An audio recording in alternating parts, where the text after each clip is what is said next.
ಸಂಜೆಯ ಸಮಯ ಆಗಿತ್ತು. ಶಂಭು ತನ್ನ ಜೊತೆಗಾರರನ್ನ ಕರ್ಕೊಂಡು ಒಂದು ರ್ಯಾಲಿಯನ್ನ ಮಾಡ್ತಾ ಇದ್ದ.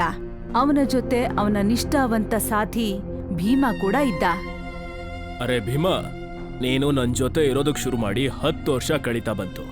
ಆದ್ರೆ ನೀನ್ ಇಲ್ಲಿವರೆಗೂ ಏನನ್ನು ಕೂಡ ಕಲ್ತಿಲ್ಲ. ನೀವೇನ್ ಹೇಳ್ತಿದ್ದೀರೋ ನನಗೇನು ಅರ್ಥನೇ ಆಗ್ತಿಲ್ಲ ನಾಯಕ್ರೆ. ಅಯ್ಯೋ ಮೂರ್ಖ, ನೀನನ್ ರ್ಯಾಲಿಲ್ ಬಂದಿದೀಯಾ. ಏನಿಲ್ಲ ಅಂದ್ರೂ ನಾಯಕರಿಗೆ ಜಯವಾಗ್ಲಿ ಅನ್ನೋ ಜೈಕಾರನಾದ್ರೂ ಹಾಕ್ಬೋದಲ್ವಾ? ನಿನ್ನ ನೋಡಿ ಉಳಿದವರಿಗೂ ಕೂಡ ಜೋಶ್ ಬರುತ್ತೆ. ರ್ಯಾಲಿಲಿರೋ ಜನಗಳು ಕೂಡ ಜಿಂದಾಬಾದ್ ಅಂತ ಹೇಳೋಕ್ ಶುರು ಮಾಡ್ತಾರೆ. ಅವಾಗಿಲ್ಲಿ ವಾತಾವರಣನೇ ಚೇಂಜ್ ಆಗತ್ತೆ. ಅಯ್ಯೋ, ಅದ್ರಲ್ಲಿ ಅಂತ ದೊಡ್ಡ ವಿಷಯ ಏನಿದೆ ನಾಯಕ್ರೆ? ನೋಡ್ತಾ ಇರಿ, ಈಗ ಜೈಕಾರ ಹೇಳ್ತೀನಿ. ಇಷ್ಟನ್ನ ಹೇಳಿ ಭೀಮಾ ಜೋರಾಗಿ ಹೇಳ್ತಾನೆ, ಶಂಭು ನಾಯಕರಿಗೆ ಜಯವಾಗಲಿ, ಶಂಭು ನಾಯಕರಿಗೆ ಜಯವಾಗಲಿ. ಯಾರು ಸಿಕ್ಕಾಕೋಬೇಡಿ, ನಾಯಕರು ಶಂಭುಜಿ ಎದುರಿಗೆ. ಭೀಮನನ್ನ ನೋಡಿ ರ್ಯಾಲಿನಲ್ಲಿ ಇದ್ದಂತ ಬೇಕಾದಷ್ಟು ಜನ ಜೈಕಾರ ಹಾಕಕ್ ಶುರು ಮಾಡ್ತಾರೆ. ಆಗ ಅವರ ರ್ಯಾಲಿ ಒಂದು ನಿಶ್ಶಬ್ದವಾದ ನಿರ್ಜನವಾದ ರಸ್ತೆಯನ್ನ ಹಾದು ಹೋಗುತ್ತೆ. ಇದೆಂತಹ ಜಾಗ ಇದು? ಇಲ್ಲಿನ ಜನಗಳು ಇಲ್ಲಿ ಉಳ್ಕೊಳ್ಳೋದಿಲ್ವಾ? ನಾಯಕ್ರೆ, ಈ ಹಳ್ಳಿ ಬಗ್ಗೆ ಏನೇನೋ ಸುದ್ದಿಗಳು ಹರಿದಾಡ್ತಾ ಇರತ್ತೆ. ನನಗನ್ಸುತ್ತೆ ನೀವು ರ್ಯಾಲಿನ ಈ ಹಳ್ಳಿಲ್ ನಡೆಸ್ದೆ ಬೇರೆ ಎಲ್ಲಾದ್ರೂ ಹೋಗಿ ನಡ್ಸೋದು ಒಳ್ಳೇದು ಅನ್ಸುತ್ತೆ. ಯಾಕೆ ಅಂದ್ರೆ ಇಲ್ಲಿ ಏನೇನೋ ಸುದ್ದಿಗಳು ಹರಿದಾಡ್ತಿರತ್ತೆ. ಏನೇನೋ ಮಾತಾಡ್ಬೇಡ ನೀನು ಭೀಮಾ. ನೀನ್ ಮರಿಬೇಡ, ನಾನು ನಾಯಕ ಆಗ್ಬೇಕಾಗಿರೋನು. ಆಮೇಲೆ ನಾನು MP ಆಗೋ ಎಲ್ಲ ಪ್ರಯತ್ನನೂ ಮಾಡ್ಬೇಕು. ಏನಾದ್ರೂ ಆದ್ರೆ ನಾನು ಇಲ್ಲಿಯ ಮುಖ್ಯಮಂತ್ರಿ ಕೂಡ ಆಗ್ಬೇಕಾಗಿರೋನು. ಅದಕ್ಕೋಸ್ಕರ ನನಗೆ ಪ್ರತಿಯೊಂದು ಊರಿನ ಬಗ್ಗೆ ತಿಳ್ಕೊಳ್ಳೋದು ಅವಶ್ಯಕ. ರ್ಯಾಲಿ ಇದೇ ಊರಿಂದಾನೇ ಶುರು ಆಗತ್ತೆ. ಭೀಮಾಗೆ ಇಷ್ಟ ಇಲ್ದೇ ಇದ್ರೂ ಕೂಡ ರ್ಯಾಲಿಯನ್ನ ಆ ರಸ್ತೆ ಕಡೆಯಿಂದಲೇ ಕರ್ಕೊಂಡು ಹೋಗ್ತಾನೆ. ಅವರೆಲ್ಲರೂ ಆ ರಸ್ತೆ ಕಡೆಗೆ ಹೋಗ್ತಿದ್ದ ಹಾಗೇನೆ ಇದ್ದಕ್ಕಿದ್ದಾಗೆ ನೋಡ್ತಾ ಕತ್ಲು ಆವರಿಸ್ಬಿಡುತ್ತೆ. ಅಯ್ಯೋ ಭೀಮಾ, ಇದೇನಿದು? ಇದ್ದಕ್ಕಿದ್ದಾಗೆ ಬೆಳಕಿರೋದು ಕತ್ಲೆ ಆಗೋಯ್ತಲ್ಲ. ನಾನ್ ನಿಮಗೆ ಹೇಳಿಲ್ವಾ ನಾಯಕ್ರೆ, ನೀವಿಲ್ಲಿಂದ ರ್ಯಾಲಿ ಹೋಗ್ಬೇಡಿ ಅಂತ? ಇಲ್ಲೇನೋ ಅಪಾಯ ಇದೆ. ಭೀಮಾ ಈ ಮಾತನ್ನ ಹೇಳ್ತಿದ್ದ ಹಾಗೆ ಆಗ ಆ ಪಾಳು ಬಿದ್ದ ಜಾಗದಿಂದ ತುಂಬಾ ವಿಚಿತ್ರವಾಗಿ ಕಾಣಿಸುವಂತ ವ್ಯಕ್ತಿಗಳು ಅವ್ರ ಮುಂದೆ ಬಂದು ನಿಂತು ಬಿಡ್ತಾರೆ. ಅವರೆಲ್ಲರ ವಿಚಿತ್ರ ಭಯಂಕರ ರೂಪನ ನೋಡಿ ಭೀಮಾ, ಶಂಭು ಮತ್ತೆ ರ್ಯಾಲಿಯಲ್ಲಿ ಇದ್ದಂತ ಎಲ್ಲ ಜನರು ಗಾಬರಿಯಿಂದ ಮೂರ್ಛೆ ಹೋಗ್ಬಿಡ್ತಾರೆ. ಈ ಘಟನೆ ಆದ 3 ದಿನಗಳ ನಂತರ ಅಶೋಕ್ ಅನ್ನೋ ವ್ಯಕ್ತಿ 50 ವರ್ಷದವನು ಈ ಊರಿನ ಒಬ್ಬ ಮುಖ್ಯಸ್ಥ ಆಗಿರ್ತಾನೆ. ಅಶೋಕನನ್ನ ನೋಡಿ ಆ ಊರಿನ ಜನ ಮತ್ತೆ ಸುತ್ತಮುತ್ತಲ ಜನ ಕೂಡ ಹೆದರ್ತಾ ಇರ್ತಾರೆ. ಮುಂದೆ ಎಲೆಕ್ಷನ್ ಬರೋದಿರತ್ತೆ. ಅಶೋಕ್ ಎಲೆಕ್ಷನ್ಗಾಗಿ ತುಂಬಾ ಜೋರಾಗಿ ತಯಾರಿ ನಡೆಸಿರ್ತಾನೆ. ಆಗ ಅವನ ಸ್ನೇಹಿತ ಶಂಭು ಅವನ ಮನೆಗೆ ಬಂದು ನಿಲ್ತಾನೆ ಮತ್ತೆ ಅವನಿಗೆ ಹೇಳ್ತಾನೆ, ಹೇಗಿದೆಯಪ್ಪ ಅಶೋಕ? ನೋಡ್ತಾ ಇದ್ದೀನಿ ನೀನು ಚುನಾವಣೆಗೆ ತುಂಬಾ ಚೆನ್ನಾಗೇ ತಯಾರಿ ಮಾಡ್ತಿದೀಯಾ. ನಾನಂತೂ ರಾಜಕೀಯಕ್ಕೆ ಬರೋಕೆ ತಯಾರಿನೇ ಆಗಿರ್ಲಿಲ್ಲ. ನನಗೆ ಅವಾಗಿಂದನೂ ಕೂಡ ಗೂಂಡಾಗಿರೇನೆ ತುಂಬಾ ಒಳ್ಳೇದನಿಸ್ತಿತ್ತು. ರಾಜಕೀಯಕ್ಕಂತೂ ನೀನೇ ಅಲ್ವಾ ನನ್ನನ್ನು ಕರೆಸಿದ್ದು. ಅದನ್ ಬಿಡು, ನೀನ್ ಯಾಕೆ ಇಲ್ಲಿಗೆ ಬಂದೆ ಹೇಳು ಶಂಭು? ನಿನ್ನ ನಾಯಕನ ಸ್ಥಾನ ಇನ್ನೇನು ಇಳಿಯುತ್ತೆ. ಏನ್ ಹೇಳ್ತಿದ್ಯಾ ಶಂಭು? ಯಾಕೆ ಅಂದ್ರೆ ನಿನಗ ತುಂಬಾ ದೊಡ್ಡ ರಾಜಕಾರಣಿ ಆಗಿದ್ಯಾ. ಈಗ ನೀನು ಚಿಕ್ಕ ಪುಟ್ಟ ಎಲೆಕ್ಷನಿಗೆಲ್ಲ ನಿಂತ್ಕೋಬಾರ್ದು. ನನ್ನ ಪಕ್ಷ ನಿನಗೆ ಶಾಸಕರ ಸ್ಥಾನ ಕೊಡೋದಕ್ಕೆ ಟಿಕೆಟ್ ನೀಡಿದೆ. ಭಗವಂತನ ಹತ್ರ ಇನ್ನೇನಾದ್ರೂ ಕೇಳಿದ್ರೆ ಖಂಡಿತವಾಗ್ಲೂ ಅದು ಸಿಕ್ತಿತ್ತು ಅನ್ಸುತ್ತೆ. ನಾನು ಇದೇ ವಿಚಾರವಾಗಿ ನಿನ್ನ ಹತ್ರ ಮಾತಾಡೋದಕ್ಕೆ ಬರ್ಬೇಕು ಅನ್ಕೊಂಡಿದ್ದೆ. ಶಾಸಕರ ಸ್ಥಾನ ಅಂತೂ ನಿನಗೆ ಸಿಕ್ಕುತ್ತೆ ಅಶೋಕ್. ಆದ್ರೆ ನೆನ್ಪಿಡ್ಕೋ, ನನ್ನ ಹೆಸರು ಮಾತ್ರ ಹಾಳು ಮಾಡಬಾರ್ದು. ನಾನು ಪಾರ್ಟಿಯ ದೊಡ್ಡ ನಾಯಕರ ಜೊತೆ ನಾನು ನಿನ್ನನ್ನು ತುಂಬಾನೇ ಹೊಗಳಿದ್ದೀನಿ. ಚಿಂತೆ ಮಾಡಬೇಡ ಶಂಭು, ನನ್ನ ಬಗ್ಗೆ ನಿನಗೆ ಚೆನ್ನಾಗಿ ಗೊತ್ತಲ್ವಾ? ನಿನ್ನ ಸ್ನೇಹಿತನ ಸೋಲ್ಸುವಂತಹ ವ್ಯಕ್ತಿ ಇಲ್ಲಿವರೆಗೂ ಯಾರು ಹುಟ್ಟೇ ಇಲ್ಲ. ಅಯ್ಯೋ, ಯಾರಾದ್ರೂ ನಿಂತ್ರೆ ಅವ್ರ ಕತೆ ಮುಗೀತು ಅಂತಾನೆ ಅರ್ಥ. ಹಾಗೇನಾದ್ರೂ ಆದ್ರೆ ನನ್ನ ಹೆಸರು ಅಶೋಕೆ ಅಲ್ಲ. ಎದ್ರು ನಿಂತೋನ್ನ ಕತೆ ಮುಗಿಸೋದು ಅಷ್ಟು ಸುಲಭ ಅಲ್ಲ ಅಶೋಕ್. ಯಾರಾದ್ರೂ ನಿಂತ್ರೆ ನಿನ್ ಕತೆ ಮುಗೀತು ಅಷ್ಟೇ. ನಮ್ಮಿಬ್ರು ಎದ್ರು ನಿಲ್ಲುವಂತಹ ಧೈರ್ಯ ಯಾರಿಗಿದೆ ಹೇಳೋ? ಈಗ ನಿನ್ ಮುಂದಿನ ಕೆಲಸ ಏನು ಹೇಳೋ? ಸ್ವಲ್ಪ ಸಮಯದ ನಂತರ ಶಂಭು ಅಲ್ಲಿಂದ ಹೊರಟೋಗ್ತಾನೆ. ಅಶೋಕ್ ತನ್ನ ಮನೆಯಿಂದ ಹೊರಟು ತನ್ನ ಡ್ರೈವರ್ಗೆ ಹೇಳ್ತಾನೆ, ಕಾಲಿಯ ಮನೆಗೆ ಹೋಗು. ಅಶೋಕ್ ಕಾರ್ನ ಒಳಗಡೆ ಕೂತ್ಕೋತಾನೆ ಮತ್ತೆ ಡ್ರೈವರ್ ಗಾಡಿಯನ್ನ ಕಾಲಿಯ ಮನೆ ಕಡೆಗೆ ಚಲಿಸ್ತಾ ಇರ್ತಾನೆ.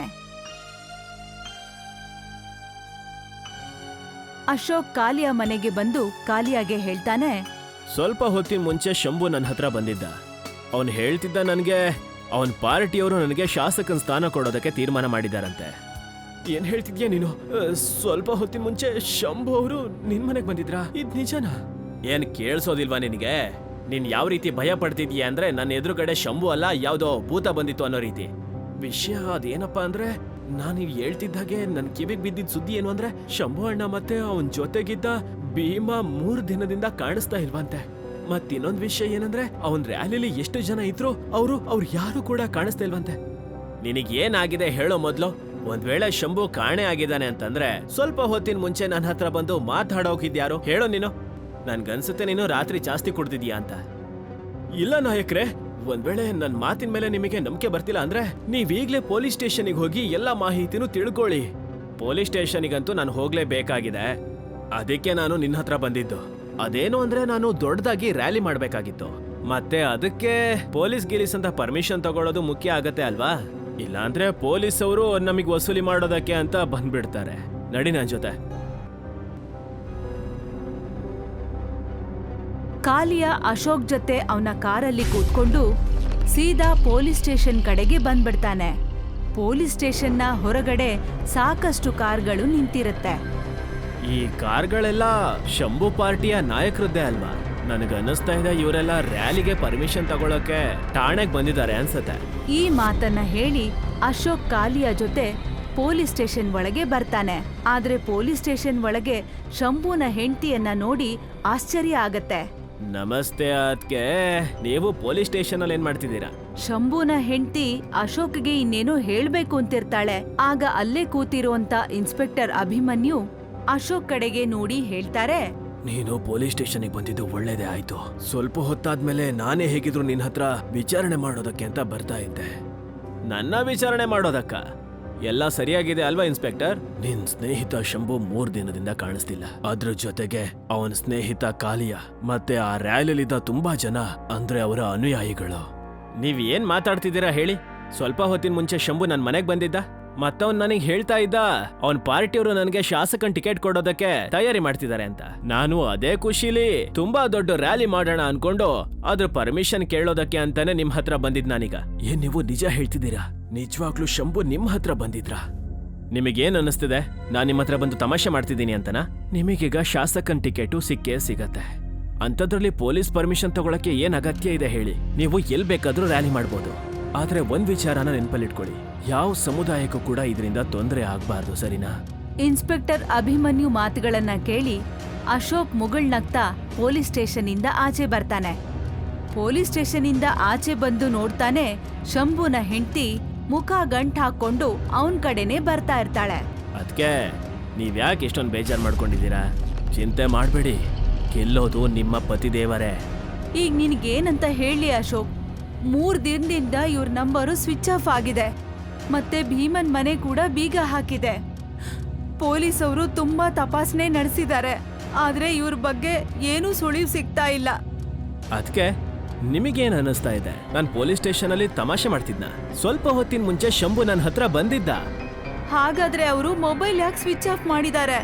ಅವ್ರಿಗೆ ಈ ವಿಷಯ ಕೂಡ ಗೊತ್ತಿರ್ಬೇಕಲ್ವಾ? ಅವ್ರು ಇಲ್ಲ ಅಂದ್ರೆ ನನಗಿಲ್ಲಿ ಎಷ್ಟು ಟೆನ್ಷನ್ ಆಗತ್ತೆ ಅಂತ. ನೀವೇನು ಚಿಂತೆ ಮಾಡಬೇಡಿ. ಅದ್ಕೆ ನೋಡಿ, ಇದು ಚುನಾವಣೆ ಹತ್ರ ಬರ್ತಿದೆ. ಒಂದ್ ವೇಳೆ ಶಂಭುನೇ ಬೇಕು ಅಂತಾನೆ ಕಣ್ಮರೆ ಆಗಿರೋ ನಾಟಕ ಆಡ್ತಿರ್ಬೋದಾ ಅಪೋಸಿಷನ್ ಪಾರ್ಟಿಗೆ ಕನ್ಫ್ಯೂಸ್ ಮಾಡೋದಕ್ಕೆ? ಅಶೋಕ್ನ ಮಾತುಗಳನ್ನ ಕೇಳಿ ಶಂಭುನ ಹೆಂಡತಿ ಮುಗುಳ್ನಗ್ತಾ ಹೇಳ್ತಾಳೆ, ನೀನು ಸರಿಯಾಗಿ ಹೇಳ್ತಾ ಇದ್ಯಾ. ಅದು ಸರಿ, ಎಲೆಕ್ಷನ್ ಅಲ್ಲಿ ಯಾರು ಯಾವಾಗ ಏನ್ ತಂತ್ರ ಮಾಡ್ತಾರೋ ಯಾರಿಗೂ ಗೊತ್ತೇ ಆಗೋದಿಲ್ಲ. ಅಶೋಕ್ ಮತ್ತೆ ಶಂಭುನ ಹೆಂಡತಿ ಅವರವರ ಕಾರಲ್ಲಿ ಕೂತ್ಕೊಂಡು ಅವ್ರ ಮನೆ ಕಡೆ ಹೋಗ್ತಾರೆ. ಇಲ್ಲಿ ಸ್ಟೇಷನ್ ಅಲ್ಲಿ ಇನ್ಸ್ಪೆಕ್ಟರ್ ಅಭಿಮನ್ಯು ಸಬ್ ಇನ್ಸ್ಪೆಕ್ಟರ್ ದಾನಿಗೆ ಹೇಳ್ತಾರೆ, ದಾನಿ, ನನಗೇನು ಅರ್ಥ ಆಗ್ತಿಲ್ಲ ಇಲ್ಲಿ ಏನಾಗ್ತಿದೆ ಅಂತ. ನನಗೆ ಒಂದ್ ವಿಷಯ ಅರ್ಥ ಆಗ್ತಾ ಇಲ್ಲ ಸರ್. ಶಂಭು ತನ್ನ ಜೊತೆಗಾರರೊಂದಿಗೆ 3 ದಿನದಿಂದ ಯಾಕೆ ಕಾಣೆಯಾಗಿದ್ದಾನೆ? ಇದಾದ್ಮೇಲೆ ಕೂಡ ನೀವು ಅಶೋಕ್ಗೆ ರ್ಯಾಲಿ ಮಾಡೋದಕ್ಕೆ ಯಾಕೆ ಪರ್ಮಿಷನ್ ಕೊಟ್ರಿ? ಒಂದ್ ವೇಳೆ ನೀನು ನಿಜವಾಗ್ಲೂ ಹೇಳ್ತಿದ್ರೆ ದಾನಿ, ನನಗೇನಾದ್ರೂ ಸಿಕ್ಕಿದ್ರೆ ಶಂಭು ಮತ್ತೆ ಅಶೋಕ್ಗೆ ಶೂಟ್ ಮಾಡ್ಬಿಡ್ತಾ ಇದ್ದೆ ಗೊತ್ತಾ? ಕಾನೂನು ನನ್ನ ಕೈ ಕಟ್ ಹಾಕ್ಬಿಟ್ಟಿದೆ. ನಾನು ಮನ್ಸಾರೆ ಕೇಳ್ಕೊಳ್ಳೋದೇನು ಅಂದ್ರೆ ಶಂಭು ಯಾವತ್ತೂ ಕೂಡ ಸಿಗ್ಲೇಬಾರ್ದು. ನನಗನ್ನಿಸ್ತಾ ಇದೆ ಈ ಅಶೋಕ್ ಕೂಡ ಯಾವತ್ತೂ ಸಿಗ್ಲೇಬಾರ್ದು ಅಂತ. ಏನಿಲ್ಲ ಅಂದ್ರೂ ಜನಗಳಿಗೆ ಸ್ವಲ್ಪ ನೆಮ್ಮದಿನಾದ್ರೂ ಸಿಗತ್ತೆ. ನೀವ್ ಸರಿಯಾಗಿ ಹೇಳ್ತಿದ್ದೀರಿ ಸರ್. ಇವರು ನಿನ್ನೆ ಮೊನ್ನೆ ಗೂಂಡಾಗಳು ಸ್ಕೂಲ್ ಮುಖ ಕೂಡ ನೋಡಿರಲ್ಲ. ರಾಜಕಾರಣಿಗಳಾಗಿ ನಮ್ಮ ಪೊಲೀಸರ ಮೇಲೆ ಹೇಗ್ ದೌರ್ಜನ್ಯ ಮಾಡ್ತಾರೆ ಅಂದ್ರೆ ನಮ್ಗಿಂತ ಜಾಸ್ತಿ ಓದಿದಾರೇನೋ ಅನ್ನೋ ಹಾಗೆ. ಇವ್ರಿಗೆಲ್ಲ ಹೀಗೆ ಆಗ್ಬೇಕು.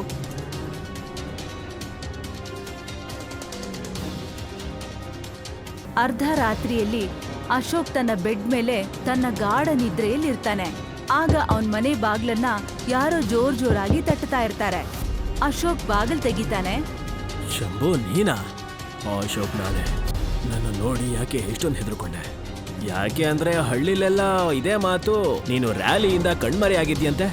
ಆದ್ರೆ ನಾನೇನು ಅನ್ಕೊಂಡೆ ಅಂದ್ರೆ ನೀನು ಅಪೋಸಿಷನ್ ಪಾರ್ಟಿಗೆ ಕನ್ಫ್ಯೂಷನ್ ಮಾಡಕ್ ಮಾಡಿದ್ಯಾ ಅಂತ. ಅಶೋಕ್ನ ಮಾತುಗಳನ್ನ ಕೇಳಿ ಶಂಭು ರಹಸ್ಯಮಯ ರೀತಿಲಿ ಮುಗುಳ್ನಗ್ತಾ ಇರ್ತಾನೆ. ಆಗ ಅಶೋಕ್ನ ಗಮನ ಭೀಮಾ ಮತ್ತೆ ಬೇರೆ ಸಂಗಡಿಗರ ಮೇಲ್ ಹೋಗುತ್ತೆ. ಮತ್ತೆ ಇದೆಲ್ಲ ಯಾರು? ನೀನು ಈಗಿಂದೀಗ್ಲೇ ನನ್ನ ಜೊತೆ ಬಂದ್ಬಿಡು ಅಶೋಕ್. ಇವರೆಲ್ಲ ನಿನ್ಗೋಸ್ಕರನೇ ಇಲ್ಲಿಗೆ ಬಂದಿರೋದು. ನಾವೆಲ್ಲರೂ ನಿನ್ ರ್ಯಾಲಿನ ತುಂಬಾ ಅದ್ಭುತವಾಗಿ ಮಾಡೋಣ. ಏನ್ ಹೇಳ್ತಾ ಇದೀಯಾ ಶಂಭು? ಈಗಂತೂ ಮಧ್ಯರಾತ್ರಿ ಆಗೋಗಿದೆ. ಚಿಂತೆ ಮಾಡಬೇಡ ಅಶೋಕ್. ನಿನ್ನ ಕ್ಷೇತ್ರದಲ್ಲೇ ಒಂದು ಎಂತ ಹಳ್ಳಿ ಇದೆ ಅಂದ್ರೆ ಅಲ್ಲಿ ನೀನು ₹1 ಕೊಟ್ಟೆ ಅಂದ್ರೂ ಸಾಕು, ಅಲ್ಲಿರೋ ಎಲ್ಲ ಓಟುಗಳು ಕೂಡ ನಿಂದಾಗ್ಬಿಡತ್ತೆ. ಮತ್ತೆ ಇಂಥ ಕೆಲ್ಸಗಳು ರಾತ್ರಿ ಸಮಯದಲ್ಲೇ ಆಗೋದು. ಬಾ ನನ್ ಜೊತೆ ಸುಮ್ನೆ ನೀನು. ಸರಿ, ನೀನ್ ಇಲ್ಲೇ ಇರೋ, ನಾನೀಗ ರೆಡಿಯಾಗಿ ಬರ್ತೀನಿ. ಈ ಮಾತನ್ನ ಹೇಳಿ ಅಶೋಕ್ ತನ್ನ ಮನೆ ಒಳಗಡೆ ಹೋಗ್ಬಿಡ್ತಾನೆ. ಮತ್ತೆ ಕಾಲಿಯಾನ ಏಳಿಸ್ತಾನೆ. ಯಾಕೆಂದ್ರೆ ಇವತ್ತು ಅವನ್ ಜೊತೆಯಲ್ಲೇ ಮಲಗಿರ್ತಾನೆ. ಏನಾಯ್ತು ನಾಯಕ್ರೆ? ಇಷ್ಟು ರಾತ್ರಿಯಲ್ಲಿ ನನ್ನನ್ನ ಯಾಕೆ ಕೇಳಿಸಿದ್ರಿ? ಎಲ್ಲ ಸರಿಯಾಗಿದೆ ತಾನೆ? ಅಶೋಕ್ ಪೂರ್ತಿ ಘಟನೆಯನ್ನ ಕಾಲಿಯನ್ಗೆ ಹೇಳ್ತಾನೆ. ನಾಯಕ್ರೆ, ನನಗೇನೋ ಸರಿ ಕಾಣಿಸ್ತಾ ಇಲ್ಲ. ಆದ್ರೆ ಅಶೋಕ್ ಕಾಲಿಯನ ಮಾತುಗಳನ್ನ ಕೇಳೋದಿಲ್ಲ.